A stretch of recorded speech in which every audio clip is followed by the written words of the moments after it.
आज हम लोग पढ़ेंगे ह्यूमन का डाइजेस्टिव सिस्टम का पूरा डिटेल पढ़ेंगे कि उसमें कितने कितने पार्ट होते हैं। सबसे पहला आता है कि आप अगर माउथ से फूड इंजेस्ट करते हैं तो पहले आपके पास आपके माउथ में टीथ होता है। टीथ फूड को च्यूइंग करता है, उसको क्रश करता है। तो माउथ में ही सलाइवरी ग्लैंड होती हैं जो सलाइवा का सिक्रेशन करेंगे।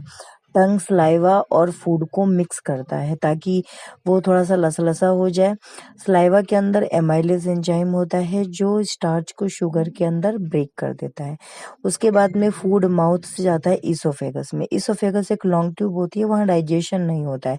पेरिस्टालिक मूवमेंट के थ्रू जो फूड होता है वो स्टमक में पुश होता है। अब आता है अपना नेक्स्ट टॉपिक, स्टमक। स्टमक एक मस्कुलर ऑर्गन होता है जिसके वॉल्स में गैस्ट्रिक ग्लैंड होती है जो कि एक गैस्ट्रिक जूस का सिक्रेशन करते हैं।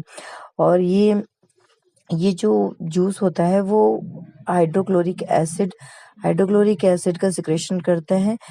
और उसमें पेप्सिन एंजाइम होता है स्टमक के अंदर, और म्यूकस लेयर होती है जो हाइड्रोक्लोरिक एसिड से स्टमक की रक्षा करती है, प्रोटेक्शन करती है।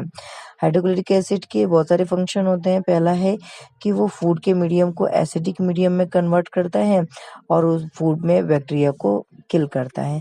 उसके बाद इनएक्टिवेट एंजाइम को एक्टिवेट करता है।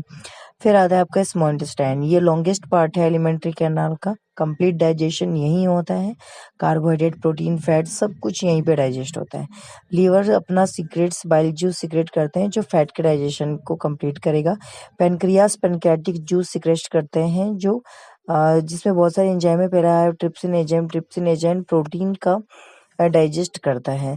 उसके बाद में एक आता है लाइपेज एंजाइम जो कि फैट को डाइजेस्ट करेगा। लार्ज इंटेस्टाइन में क्या होता है कि वो वाटर को एब्जॉर्ब करता है अनडाइजेस्टेड फूड में से।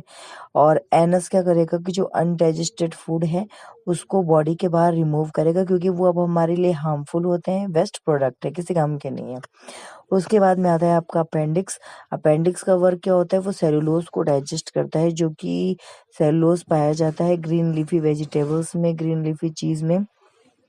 उसके बाद में आता है आपका next question, why do herbivores have the longer small intestine. क्योंकि हर्बीवोरस को सेलुलोज का डाइजेशन करना होता है, ग्रीन लीफी चीज करनी होती है, इसीलिए उनके जो स्मॉल इंटेस्टाइन होते हैं वो थोड़े से बड़े होते हैं।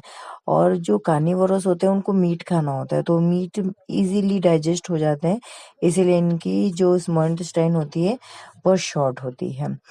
नेक्स्ट क्वेश्चन है कि पैनक्रियाटिक जूस में कौन सा एंजाइम होता है, तो ट्रिप्सिन होता है और लाइपेज एंजाइम होता है। उसके बाद आपका नेक्स्ट क्वेश्चन है कि